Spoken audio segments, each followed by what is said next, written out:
तो आगे हम अंग्रेज़ों के शिमला पहाड़ी रियासतों के साथ कैसे संबंध थे उसके बारे में पढ़ेंगे। सबसे पहले बुशहर के बारे में। गोरखा युद्ध के बाद अंग्रेज़ों ने बुशहर रियासत को एक सनद द्वारा राजा मोहिंदर सिंह को लौटा दिया। बुशहर एकमात्र ऐसी रियासत थी जिसके वास्तविक राजाओं को उनकी रियासतें सौंपते हुए 15,000 रुपये वार्षिक कर देने के लिए कहा गया। बुशहर के वनों को अंग्रेज़ों ने 1877 ईस्वी में 50 साल के पट्टे पर लेकर उसके बदले में 10,000 रुपये वार्षिक कर देना स्वीकार किया। वर्ष 1911 ईस्वी में अंग्रेज़ों ने एलन मिचेल को बुशहर का मैनेजर नियुक्त किया। 1886 ईस्वी में शमशेर सिंह को उनके पुत्र टिक्का रघुनाथ सिंह के पक्ष में गद्दी छोड़ने पर अंग्रेज़ों ने विवश किया। वर्ष 1898 ईस्वी में राजकुमार की मृत्यु के पश्चात शमशेर सिंह को पुनः गद्दी सौंपने के बजाय अंग्रेज़ों ने राय मंगथराम को प्रशासक बनाकर काम चलाया। उसके बाद बेजा पहाड़ी रियासत। गोरखा युद्ध के बाद अंग्रेज़ों ने 4 सितंबर 1815 ईस्वी की सनद द्वारा बेजा ठकुराई मानचंद को सौंप दी। उदयचंद के काल में नरी और चलहान गांव अंग्रेज़ों ने कसौली में मिला दिए। उसके बाद कुनिहार। गोरखा युद्ध के बाद 1815 ईस्वी में अंग्रेज़ों ने ठकुराई स्थायी रूप से एक सनद द्वारा मगन देव को सौंप दी। वर्ष 1817 ईस्वी में यहाँ के शासक हरदेव सिंह को पूर्ण अधिकार दे दिए गए। उसके बाद बिलासपुर, जिसे कहलूर के नाम से भी जाना जाता है, 6 मार्च 1815 ईस्वी को अंग्रेज़ों ने बिलासपुर के राजा महान चंद को सनद प्रदान की। खड़गचंद 1824 ईस्वी में गद्दी पर बैठा। उसने अपने संबंधी अधिकांश मियाँ लोगों को की जागीरें छीन ली। मियाँ जंगी के नेतृत्व में गृह युद्ध प्रारंभ हो गया। राजा ने विद्रोह दबाने के लिए 300 रोहिला पठानों की सेना बुलाई, जिनकी मियाँ लोगों से अनेक झड़पें हुई। विलियम मर्रे, जो कि पॉलिटिकल प्रतिनिधि थे, उन्होंने 1827 ईस्वी में सेना की 3 टुकड़ियों को लेकर विद्रोह को शांत किया। उसने मियाँ मीरी और संसारों को प्रशासन की बागडोर सौंप दी और राजा को भी अपना व्यवहार सुधारने की चेतावनी दी। अंतिम दिनों में खड़गचंद ने मियाँ से समझौता कर उनकी जागीरें लौटा दी। खड़गचंद की 1839 ईस्वी में मृत्यु हुई। उनका कोई पुत्र नहीं था। उनकी दोनों रानियां सती होने के लिए तैयार थी, परंतु रसल क्लार्क ने उन्हें ऐसा करने से मना किया और उन्हें उदारतापूर्वक अनुदान का वायदा किया। रसल क्लार्क ने मियाँ जंगी को राजा बनाने की सिफारिश 1839 ईस्वी में सरकार को भेज दी। 21 अक्टूबर 1847 को बिलासपुर के राजा को सतलुज के दाहिनी ओर स्थित उन क्षेत्रों पर राज्य का अधिकार प्रदान किया गया जो 1809 ईस्वी से पूर्व उसके अधीन थे। राजा विजय चंद ने ब्रिटिश पद्धति के अनुसार राज्य का प्रशासन चलाने का प्रयास किया, परंतु अधिकारियों का सहयोग उसे प्राप्त नहीं हुआ। वह प्रशासन का कार्य मंत्री हरिचंद को सौंप बनारस चला गया। मियाँ अमरचंद और अंग्रेज अधिकारियों ने प्रशासन के कार्य में मदद की। उसके बाद जुब्बल।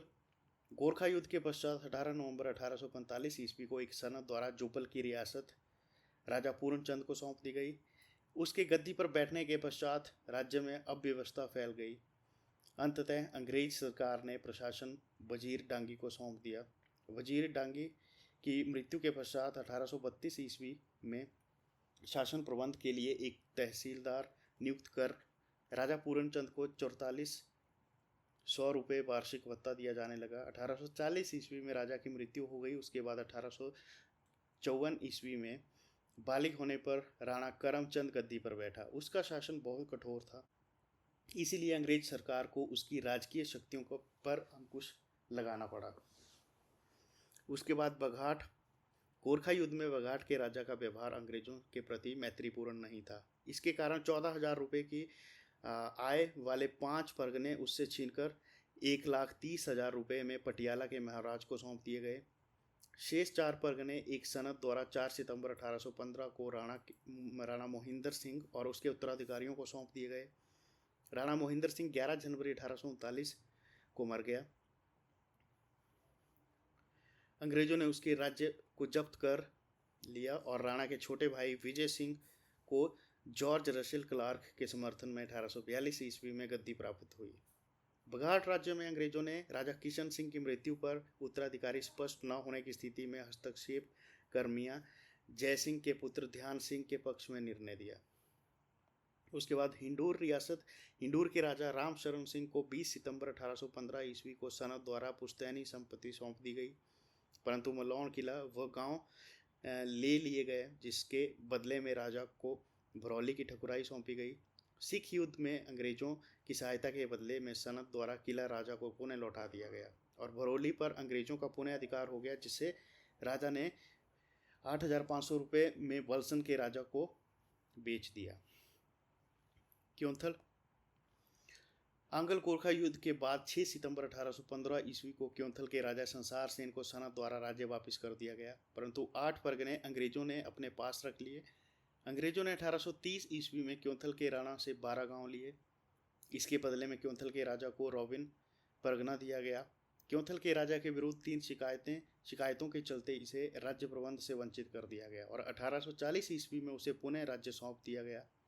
राजा बलवीर सिंह के शासनकाल में आंतरिक अशांति के चलते 1899 ईस्वी में अंग्रेजों ने यहाँ प्रबंधक नियुक्त किया।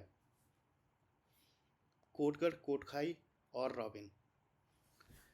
कोटगढ़ और रॉबिन पर अंग्रेजों ने गोरखा युद्ध के बाद कब्जा कर लिया, क्योंकि यहाँ हाटू किला था जो कोटखाई के अधीन था, परंतु कोटगढ़ के राजा ने इसे कुल्लू के राजा को दे दिया था।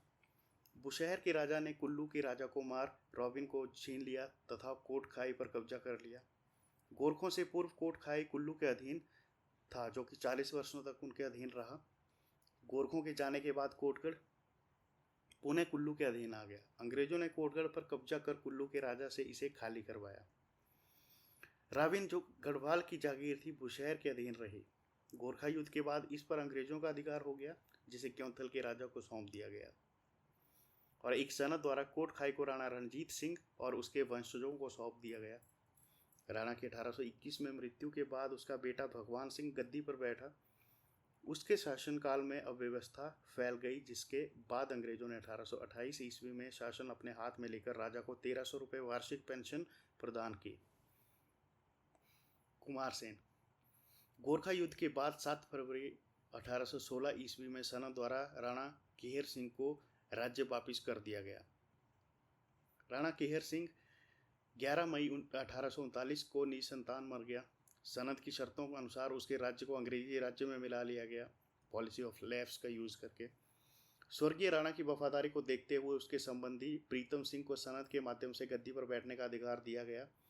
राज्य में विद्रोह हुआ, जिसके बाद शिमला के राजनीतिक प्रतिनिधि को राज्य का प्रबंधन सौंप दिया गया। प्रीतम सिंह को राज्य 29 जून 1840 ईस्वी को लौटा दिया गया तथा सनद में नुस्लू, बडलूसलू, बड़बतानू तथा बुतानू जैसे शब्द जोड़े गए। सती प्रथा और कन्यावध को रोकने का वचन राजा ने दिया, जो वहाँ की कुप्रथाएं थी। उसके बाद थरोज 31 जनवरी 1819 ईस्वी को ठाकुर छोबू को सनद द्वारा थरोज का ठाकुर मान लिया गया। छोबू को उसके अपने बेटे श्याम सिंह के पक्ष में गद्दी छोड़ने पर अंग्रेजों ने विवश किया। छोबू और उसके भतीजे रणजीत सिंह के षड्यंत्रों के कारण श्याम सिंह को 1841 ईस्वी में अपदस्थ कर थरोज को जुब्बल में मिला दिया गया। अंततः 27 जून 1843 ईस्वी में एक सनद द्वारा रणजीत सिंह और उसके वंशजों को राज्य अधिकार को सदा के लिए स्वीकार किया गया।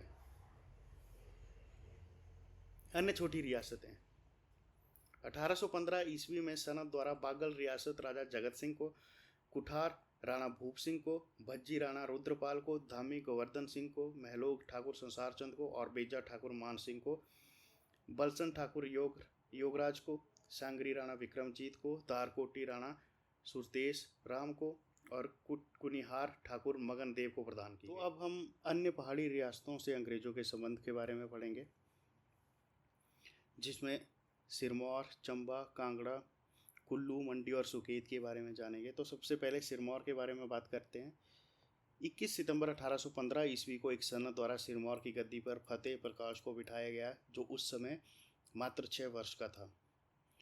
इस सनद द्वारा अंग्रेज सरकार ने सिरमौर रियासत के मोरनी, जगतगढ़ के किले, क्यारदादून और जौनसार बाबर के क्षेत्र अपने पास रख लिए। फतेह प्रकाश के वयस्क होने तक शासन का कार्य गुलेरी रानी को कप्तान बुर्ज की देखरेख में चलाने की आज्ञा दी गई। वर्ष ने रानी को सलाह देने के लिए एक परिषद का गठन किया और राज्य के दीवान किशन चंद को राज्य से बाहर निकाल दिया। 5 जुलाई 1826 ईस्वी को फतेह प्रकाश ने सरकार से आवेदन किया कि गोरखा युद्ध के बाद सरकार ने जौनसार बाबर कालसी के अर्धाधून क्षेत्र में जो अपने पास रख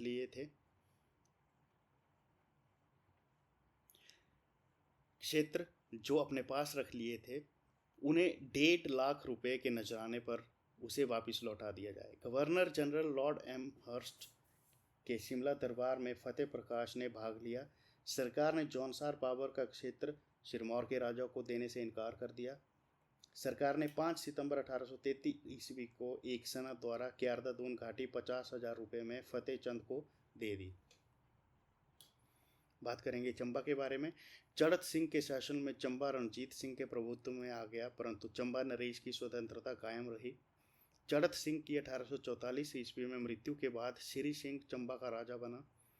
सिखों की हार के बाद 16 मार्च 1846 ईस्वी को राजा गुलाब सिंह के साथ अंग्रेजों ने अमृतसर की संधि की, जिसके अनुसार अंग्रेजों ने रावी और सिंधु के बीच सारे क्षेत्र गुलाब सिंह को 75 लाख रुपए में दे दिए, जिसमें कश्मीर, लद्दाख, गिलगित और चंबा भी थे।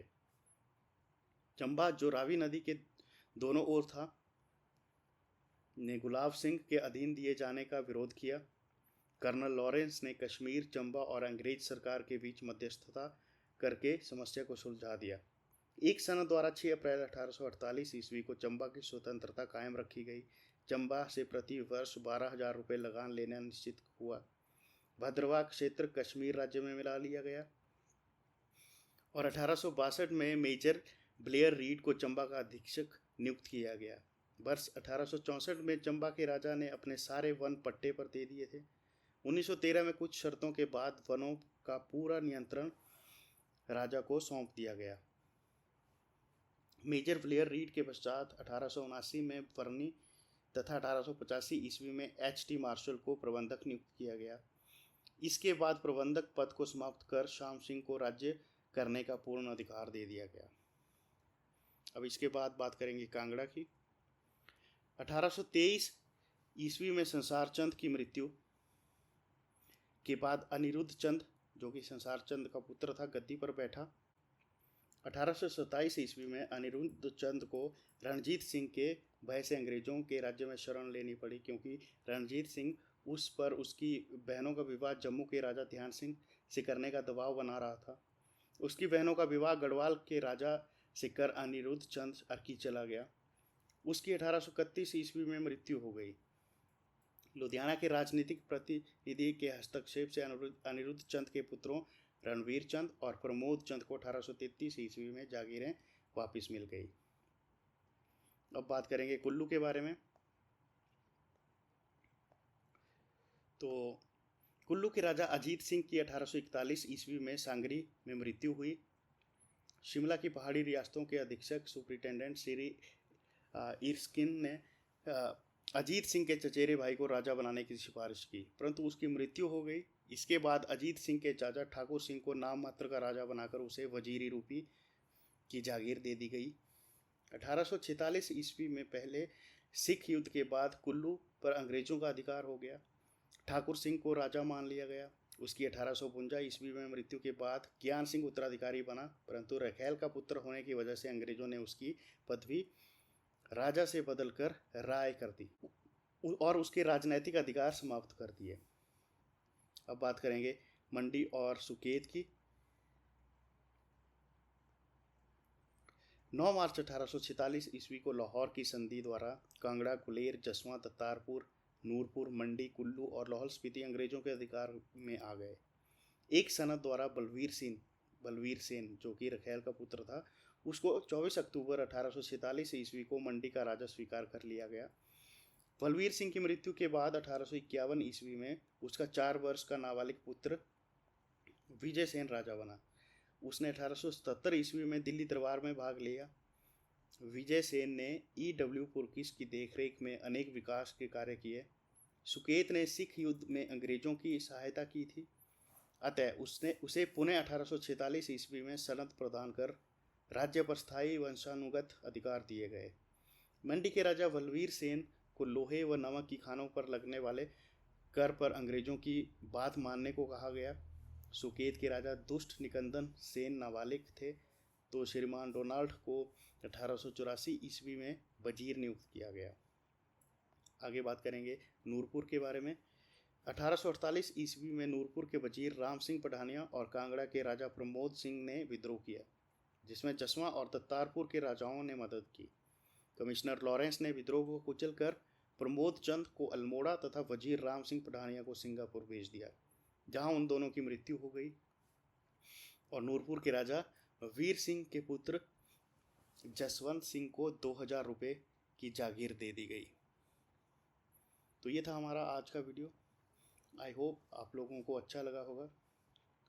और आप लोगों से एक रिक्वेस्ट है, अगर दोस्तों आप लोगों को मेरे एफर्ट्स थोड़े से अच्छे लग रहे हैं, अगर आपको वीडियोस थोड़े से अच्छे लग रहे हैं, तो कृपया करके वीडियोस को लाइक ज़रूर कीजिए और चैनल को सब्सक्राइब ज़रूर कीजिए। Thank you very much and have a nice day.